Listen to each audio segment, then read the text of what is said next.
Such a wonderful, wonderful talk. And as you were going through all of that information, I was just thinking about New Mexico Citra. I keep coming back to the Cyber Threat Response Alliance nonprofit that we're setting up. And I think what you're describing is our mission and what we want to do, which is to kind of create a volunteer firefighter effort so that these nonprofits, the smallest of the small, actually have access to people who can help them prevent and people who can help them respond and have that workforce pipeline, internship kind of rotation and threat intelligence sharing and community building. And so this is what the mission is from Kristen and I and Dell and Pam and Chris Hammer. So we are definitely going to connect after this and talk about that.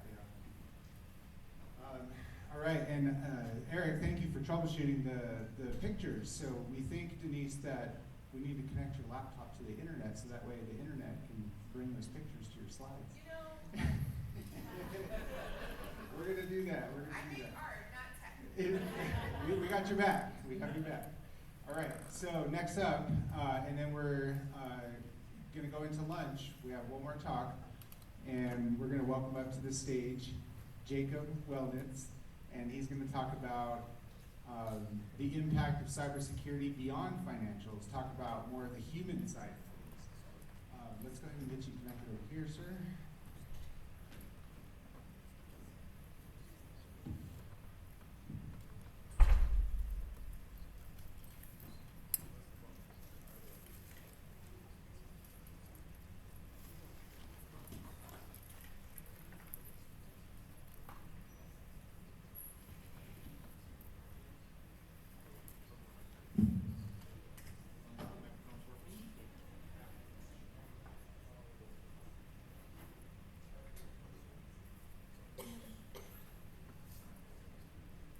Having to use my personal laptop.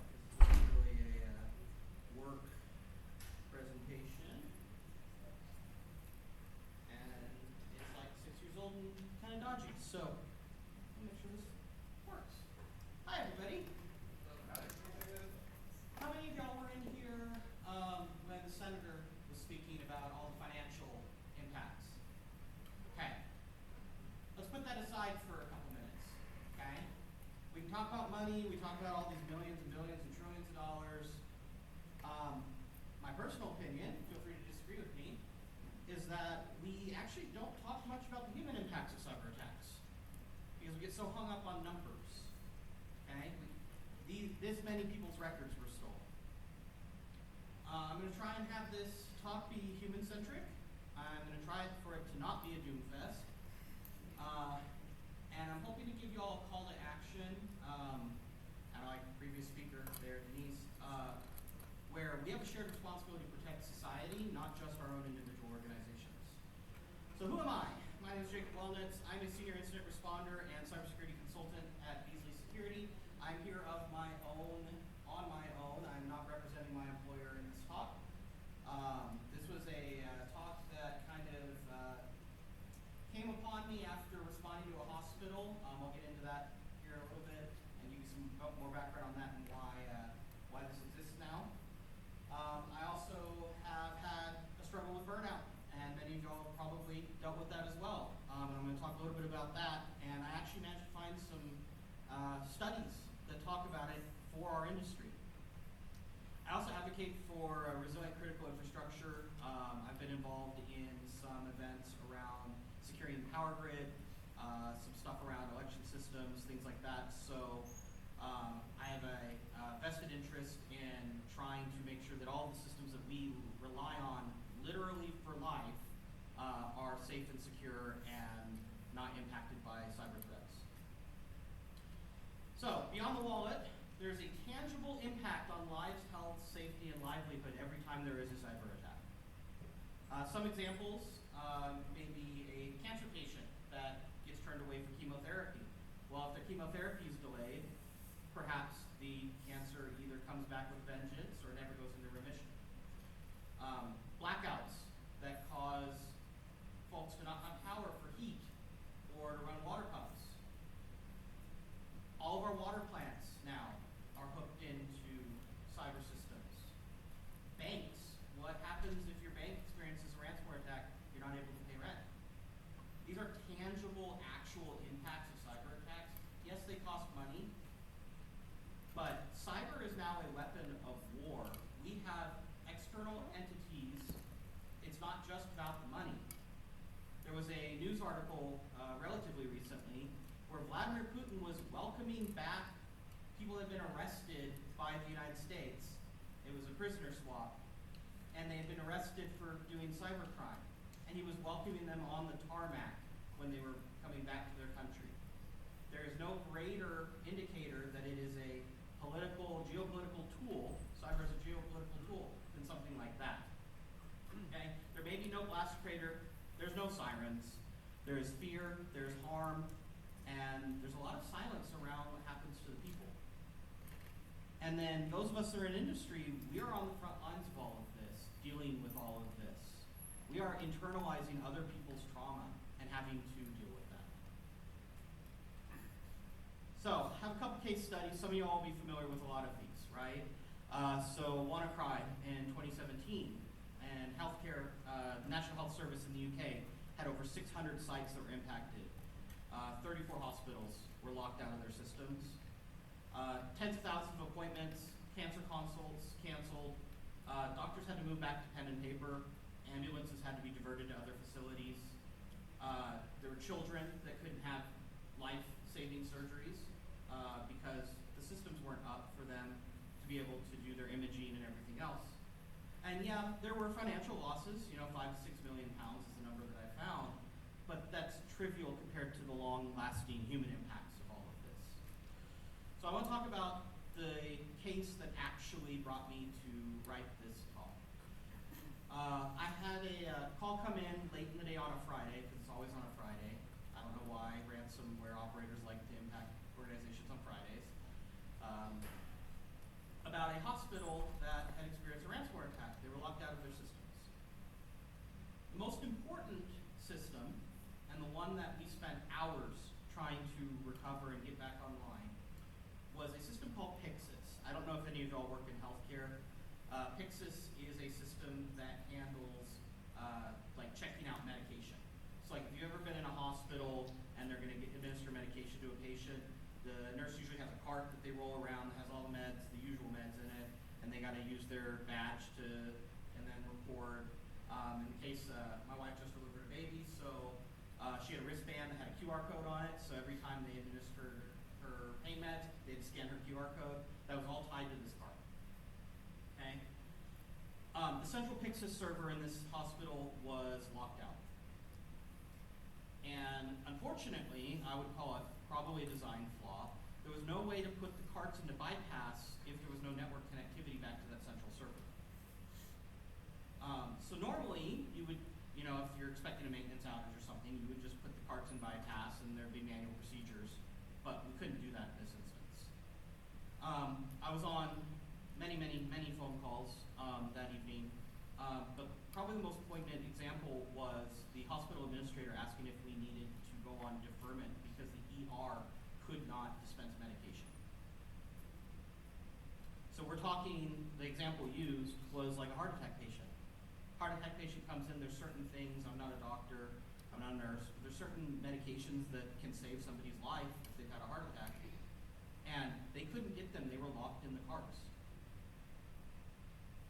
So there's a major patient safety risk here.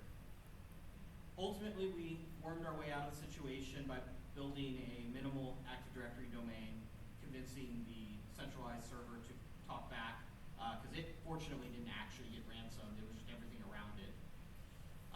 And that took roughly 6 hours to restore access to medication at this hospital.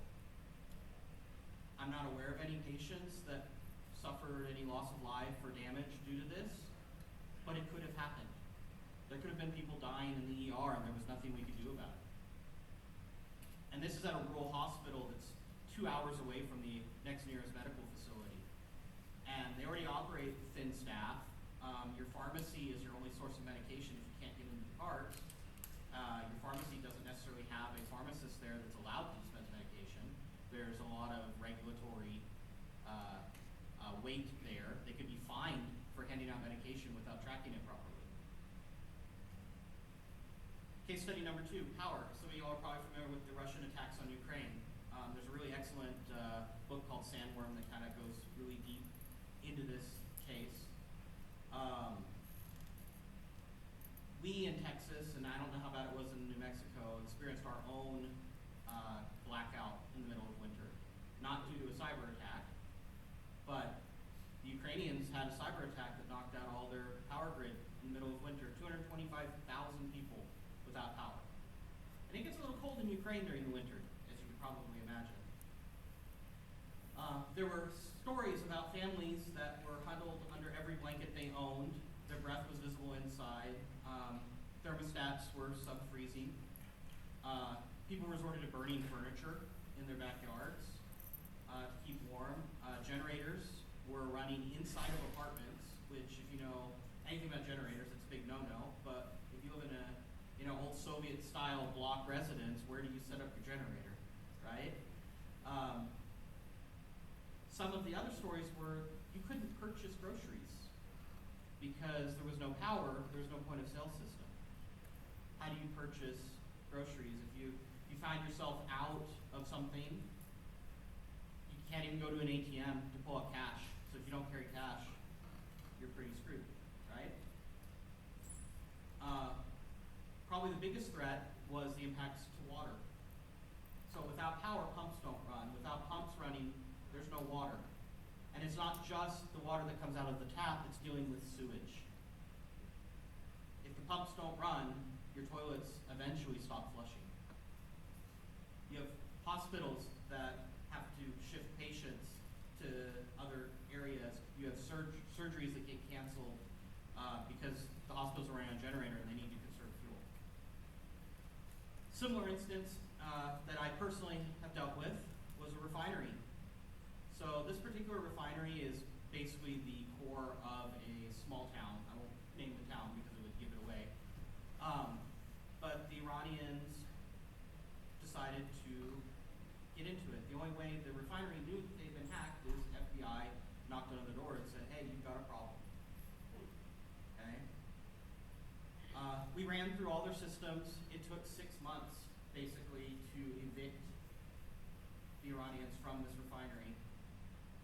They had even gotten so far as into the operational technology networks. For those of you all that maybe haven't dealt with OT, OT are the computer systems that run valves and trigger that chemicals get added at certain times.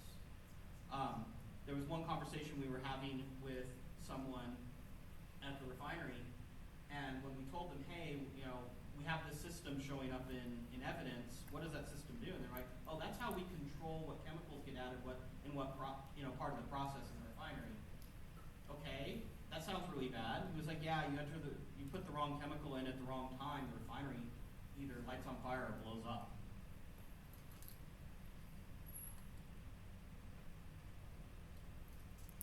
Water. So this is probably the one that I worry about the most doing incident response. I've responded to water systems previously. In this particular instance, this is public record, there was a coordinated attack to overdose chlorine in the water. This was in Israel. So Iran is the attributed threat actor. Raised the chlorine levels in the water treatment plants to 250 parts per million. That is 10 times the safe limit. Israel only didn't have a major issue with this because there was an operator at the Eshkol site that noticed that pumps were cycling erratically. Their SCADA systems, screens were flickering as the attacker tried to override dosing set points. So they had to override everything to manual. But as you can probably imagine, if you don't control your computer systems, how do you override everything to manual? You have to have a person at every site to do this. So they had crews dispatched to remote stations to physically disconnect the programmable logic controllers and verify that the gauges that monitor all of this were not lying to them. They had to send out text alerts advising residents in the area that they can only use bottled water. They had hospitals had to go on special procedures, so a lot of hospitals have backup storage tanks for all sorts of things, water's one of them. Had to go on deferment for that. Imagine the impact here in the United States. So Israel's under attack all the time. They live with this. They're used to this. Imagine the mental impact if we had a semi-major city. What if Albuquerque's water system suddenly started dosing more chlorine into the water than what is healthy or needed? You're talking chemical burns, lungs that are burned because of the chlorine gas. These are not hypotheticals and theoreticals. The Iranians managed to do it in Israel potentially, like they did jack up the chlorine levels. It happened. It only got noticed in time because some operator, who's not even a cybersecurity practitioner, mind you, noticed something didn't seem right. They could have killed people. If that 250 parts per million command had stuck for even 30 minutes, it would have killed hundreds or thousands. Would have given chemical burns, respiratory distress, and automated safeguards you can't even trust because they're all tied into the same computer systems. Let's talk about finance. So, how many of y'all have cash on hand? Like, let's say right now you've got cash in your wallet. Okay? How many of y'all have enough cash in your wallet to pay your rent or your mortgage? Okay, well, go rob that guy. So this is a good example. In California, Telco Credit Union in 2024 had a 2-week outage of all of their online banking ATMs and branches. 500,000 credit union members were locked out of their accounts. Over 1 million records were stolen. But the important part is people couldn't pay rent. They couldn't buy groceries. They couldn't, pay their electric bill.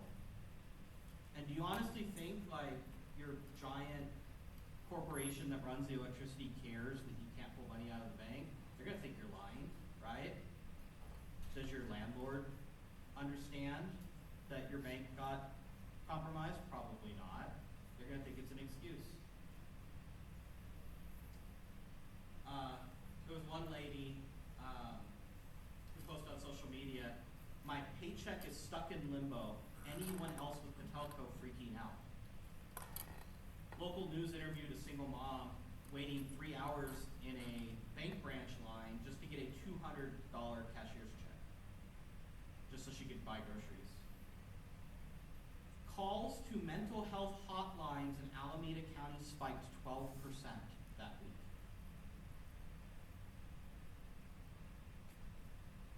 So, this is just a few of the industries that are critical to supporting life. They all experience disruption. There's collateral emotional damage. It's not just about money. There's fear, anxiety, loss of trust. My mom does not trust her phone at all because, she's had issues, right? She doesn't trust computers, which is kind of funny considering what I do for a living. Her entire existence seems focused on not being tied into these systems because of things like this. And she's not the only one. There's tons of people that are deciding, I don't want to be part of this system, but they're being forced into it, right? We have secondary victims, all of us that are in industry that are burning out, having to deal with this. I don't know about y'all, but granted I do incident response for a living, but it is constant. There is no downtime ever. There's always a new CVE that's being exploited. I don't know if y'all have been keeping up, but like Microsoft SharePoint had a massive one this week, right? Fortunately, I'm on paternity leave, so I don't have to deal with it, but my team does. I'm going to come back and they're all going to be dead, and I'm going to be like, okay, well, I guess I'm doing everything now, right? So every cybersecurity incident is a humanitarian crisis in disguise. It impacts all the employees that are part of that organization. There's a loss of trust in their systems. It impacts everybody that responds to it, and it impacts all of the customers or clients of those organizations. Digital response is real response. We don't wear helmets. We don't have sirens. We sure as heck don't run towards flames or gunfire. I've had an opportunity, so I'm from Kerrville, Texas. I don't know if y'all have been seeing the news. I've had the opportunity these past couple weeks to try and help a little bit with the response to the flooding. I'm not the sort of person that can be out on a boat. I'm not the sort of person that, honestly, I'm more of a liability with a chainsaw than a help. But I can run them supplies. You know, the fire department asked for bug spray. They needed bug spray. I went down to H-E-B, which is our local big grocery store chain, and bought like 6 cans of bug spray because they needed it. Because those guys were out on the river trying to recover bodies, and they needed help. Okay? It's the same for us. We have people that are impacted by cyber attacks that we help, but we need help too. We cannot allow ourselves to move from crisis to crisis and not deal with it. There are some psychological wounds. There's burnout that happens. Trauma without physical scars is still trauma. If we don't help our responders, our SOC analysts, all of us in this room, our systems and people will fail. So when I started investigating, whether I wanted to give this talk or not, I started looking for hard data. Surprisingly enough, there's not a lot out there. IBM did a study in 2022, so did Tynes. Some surprises there on the screen. You've got 67% of security teams are reporting chronic stress. With chronic stress comes other problems, ruined relationships, lack of sleep, poor decision making. 51% of responders have been prescribed mental health medications because the stress has overwhelmed them and they need help. Ultimately, burnout leads to turnover and weaker defenses. We just had a whole conversation earlier today about how there's not enough of us, but we're taking the ones we do have, running them ragged, and they're burning out and they're leaving the industry. We've got to do something about this. So, my own personal story about burnout. Don't be like me, okay? This talk was hard to put together because I'm usually the one giving talks about like incident response things, technical things, right? I decided I would kind of try and work through my own issues by giving this talk. My own personal story involved a small liberal arts college that was hit mid-semester with ransomware. We had actually reached a point where we had so many cases going on that we were down to one person a case. Okay? If any of y'all have worked in incident response, been around incident response, that's not really good, right? You should always have somebody else to back you up. But sometimes, staff gets short and you don't have a choice. I was working 16-hour days. I actually didn't leave the room I was in other than, some personal hygiene stuff. My wife was bringing me breakfast, lunch, and dinner to my desk. I was a sole responder. I had no search team, no vendor help, leading the entire investigation with the on-site IT folks. And I was doing the investigation from scratch, right? Pulling all the logs, doing all the analysis, all the forensics, providing containment advice on phone calls for hours and hours. I hadn't taken a break in weeks because that's the way incident response is. You work case to case and you don't really get any downtime because there's always another threat actor that's ransomed an organization.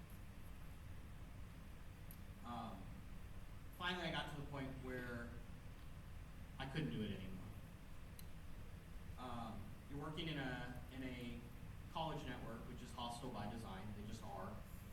Everybody and their brother can join the college network. You have students that have systems that are potentially unpatched or full of malware. And after 2 weeks of this, I was just done. By day 10, I was completely worn out. I had another few days before we could wrap things up. I wrapped it all up, but I felt hollow, irritable, and exhausted for weeks afterward. That ultimately led to me lashing out at friends, even my boss. He saved my job and my career because he understood what was going on. He'd been through it himself. Had had I not had the support network there, I probably would have cratered my career because I was just worn out. I was done. I was tired of cybersecurity. I didn't want to do it anymore. I was happy to go back and just, do systems administration or something, right? Ultimately, what ended up happening is I got reassigned to doing advisory work instead of incident response for a few months. That helped a lot. But looking back on it, I'm trying to find ways that we can deal with that as an industry. Because you get hired to do incident response, your company wants you to do incident response. You get hired to do, detection engineering. They want you to do detection engineering. So we've got to find ways around this. Moral of the story is even a successful incident response engagement can break the responder. Add on to that the toll on our families. Like I mentioned, my wife just delivered a child. We're on our third child since I started doing incident response. That always on culture that happens erodes any family time. I constantly have a phone that I'm holding on to. If it rings, I gotta answer it, right? 90% of us are checking work during vacations. 32% of us, according to some of the studies, are interrupted nightly. 45% of CISOs report missing family events. That's insane. What other jobs does this happen? First responders, firefighters, policemen, right? 40% are saying their job stress is hurting their family relationships. I know my wife has told me she feels secondary to the job sometimes. I've been doing a lot of work to solve that problem. But that leads to divorce. It leads to children that don't have two parents in the household. Your emotional exhaustion leads to irritability or withdrawal because you're not only dealing with your own emotions when dealing with an incident, you're dealing with the emotions of the people you're trying to help. I work with people on literally the worst day of their career. And the first couple hours are pretty much just trauma dumping, right? Their entire existence is, I don't know what to do. Things have gone terribly wrong. I'm going to get fired. Yeah, and then I quoted my wife there, you're always working even when you're here, you're not. It's a huge problem. I've been trying to address it. Part of it, addressing this and working through it, is this presentation. Burnout does spread. It carries on to your spouses, your children. The irritability causes conflict, fear, and even abuse in some cases. There were some studies around that. 2/3 of responders have sought counseling due to job stress. But more important to me is the missed bedtime stories, right? The fear of, dad's phone's gonna ring, so he's not gonna show up at this event. And family stress is a security risk too. If you are not doing well at home, how do you do well on your job? So you don't have to burn out to prove that you care. Commitment is not measured in collapse. You are allowed to set boundaries and still be excellent. Burnout is not noble, it is corrosive. If you feel like you're starting to burn out, talk to somebody about it. We need responders who can last, not just sprint, and our industry needs to deal with this problem. Our mission does not require your health as collateral, and unfortunately a lot of us are sacrificing our health, both mental and physical, to try and do our jobs. So what can I do if I'm in leadership or I make policy? We need fund resilience and offline contingencies. We need wellness and recovery time. I know that's not conducive to for-profit entities, but if you're working cases or you've had a rough couple weeks, you're responding to a bunch of stuff, maybe you should be able to take a week off, right? We need to structure that somehow. We need to have a plan for when an attack happens. I cannot tell you how many organizations I go into that didn't even have a basic incident response plan. They didn't even know who to call. And that raises stress level for everybody involved. If you're in education, we need to teach ethics, communication, stress management, not just technology. They talked about this morning about philosophy. Well, right there hand in hand with ethics, right? We have to be ethical people. We need to also teach students that are coming in the industry that there's a human cost with all of this. It's not just technical, it's not just financial. Yes, we generally make decent money, but money isn't everything. And empathy needs to be part of our training. We need to learn how to be empathetic. If you're a responder, SOC analyst, using responder loosely here, if you help defend your organization, you do need to be able to set reasonable boundaries without guilt. If you have PTO, use it. I had 80 hours of PTO at the end of last year that I had not used. Guess what? I'm using it. If you have a hard case, it's okay to circle up with your team and have a session about it, right? Laugh about all the things that went wrong because somebody made a silly mistake. Don't make the mistake again. Any impact that leads to burnout needs to be documented. It needs to be escalated up to your chain of command so it doesn't happen again. And then make sure your team's okay.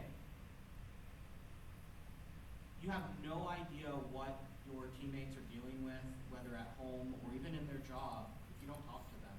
We've gotten so disconnected post-COVID where everything is remote. I don't see my team, ever, other than their little avatars in Slack, right? Or on a Teams call. If you're a student, learn not the human side of cybersecurity, not just the technical side. The human side is also as important. Don't just get hung up on tools and tactics. Tools and tactics will pass. They will change.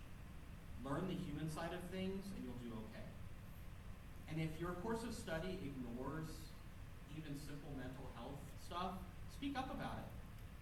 And I'm not talking about, learning how to be a counselor or anything like that, but learn how to be a decent human being, right? Learn how to talk to people. So, my final thought on all of this is we build technical systems to be resilient under stress, but we don't build our personnel systems to do the same for the people that run them. And this is not me speaking just for my company. We've done a lot of work to solve this problem, but there will always be more to be done. I've been in a lot of organizations, and everybody's always worried about the uptime of the system. They're never worried about the uptime of the people. We need to do that more. And I think we're out of time, but I'm happy to talk to folks after. Sure. Thank you for your wonderful presentation. Can't imagine some of the stress you went through. Start over. Thank you for a wonderful presentation. I can't imagine some of the stress you went through on the technical side and on the emotional side with the recent floods in Colonel. So thanks for what you've done. As you think about the position you're in now, it seems like one of the ways to deal with stress is to get out of the situation, find another job in another company. Have you considered what criteria you would use if you search for a new opportunity away from your current role in a different organization? If I was going to go anywhere, I would go left of boom. So I've been, let me back up a little bit. So there's concept of like left of boom, right of boom, right? I think it originated in, explosive ordnance disposal. But basically like the right of boom is reconstructing what exploded, left of boom is preventing it from exploding. And so if I was going to pivot anywhere, it would be left of boom, maybe some advisory or something like that. Unfortunately, my skill set kind of keeps me where I am. I do a decent job as a responder, so therefore, you double down what you do. I think my solution is not necessarily to get out of incident response as much as it is learning how to better cope with things and advocating for simple changes to solve some of these issues. Because, if we're short 1 million people, everybody's going to be overworked. So this is not something we can fix overnight. It's more of a long-term strategy problem. And the whole goal of this is to get y'all thinking about how we solve this long-term.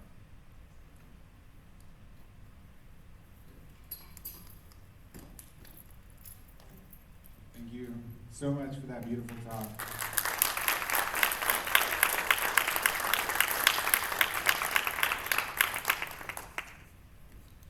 Well, it's lunchtime. Lunch is served in the same room as breakfast, so just out of the auditorium and turn right. We'll be back here, I believe at 1 p.m. 1 p.m. for the next talk. And enjoy.